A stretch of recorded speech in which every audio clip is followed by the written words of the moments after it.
Okay, let's start with a wild idea. What if you could solve all of humanity's problems with just one single blueprint? I know, it sounds crazy, right?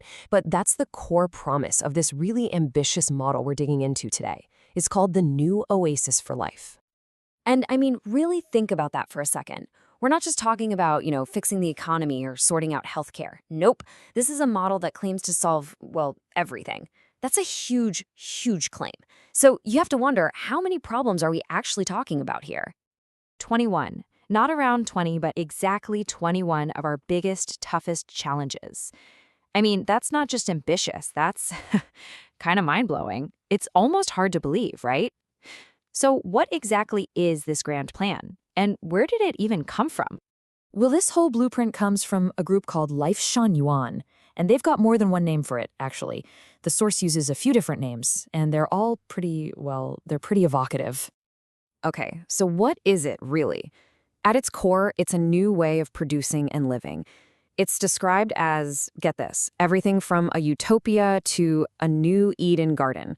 The source even calls it Shufeng-style communism, which points to a really radical collective approach. The whole idea is basically a total reset of everything. So let's start breaking this down. First up, how it plans to fix all our social and family problems. All right, first on the list is society itself. This model aims to fix some of the most personal, most stubborn problems we face. You know, the kinds of issues that are so deeply ingrained, we kind of just accept them as a part of life. Wow, I mean, just listen to these promises for a second. An end to domestic violence, forever. No more loneliness, no more orphans.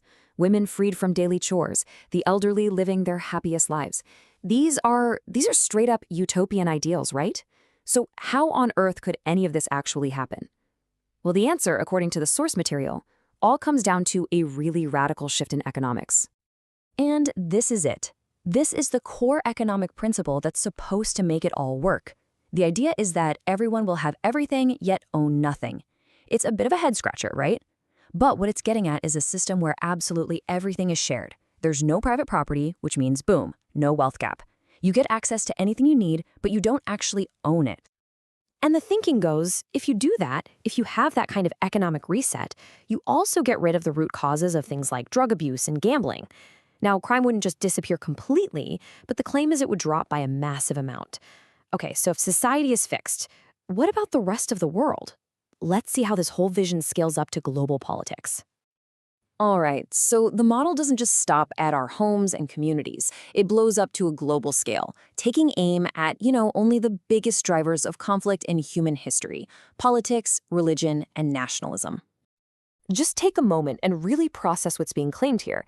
An end to all religious and ethnic conflicts? Political parties? They just become pointless and fade away. It's a vision of a world where the very things that have torn us apart for centuries just don't matter anymore. And if that happened, well, you can imagine it would lead to some absolutely massive changes in how the world is structured. And yeah, you can see the domino effect right here. If there are no borders, there can't be any border disputes, no need for militaries. So all that spending just goes away. You could travel literally anywhere in the world completely freely. The source even goes so far as to say that once conflict is gone, things like corruption and even our entire legal system, they just gradually wither away. But believe it or not, the vision gets even bigger. It goes beyond just fixing human society. Now we're talking about transforming the entire planet and, get this, human consciousness itself. So first, let's talk about the environment. The promise here is that this model will completely heal the planet. We're talking all pollution, air, water, land, just gone. It's a vision of total environmental restoration. And it doesn't even stop there.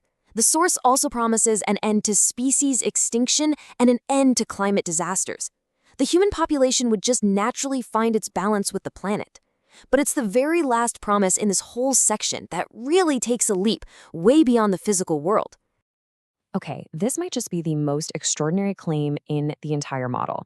The text says that at least half of all people will sublimate. Basically, they'll spiritually transform into beings like angels, bodhisattvas, or Buddhas. Yeah, it's a claim of literal mass enlightenment. Now, I know what you're probably thinking right now, that this all sounds like pure fantasy. And you know what? The source material totally anticipates that reaction. So the big question is, how does the source even begin to defend these incredible claims? Well, it argues that this isn't just some theory scribbled on a napkin. It's supposedly a reality that's already being put into practice. And the text is really, really clear on this point. It basically says, don't dismiss this as a joke or some old myth. It's presented as a serious, practical strategy. Okay, so where's the proof? So here's the justification it offers. 10 years. The claim is that this isn't some brand new idea. It's been in development and in practice for a full decade. And that is what's presented as the proof for all these grand theories. And the final claim here is one of absolute certainty. The source states that this new era is already starting and that, quote, everything is running according to procedure. So it's not presented as some hopeful dream for the future, but as a reality that's already unfolding right now. So after walking through a vision that promises to fix literally everything, from our daily lives all the way up to the planet itself, and on top of that, claims to be a proven reality, it really leaves us with one huge question to think about, doesn't it? Where exactly do you draw the line between a practical plan for the future and a beautiful but purely utopian dream?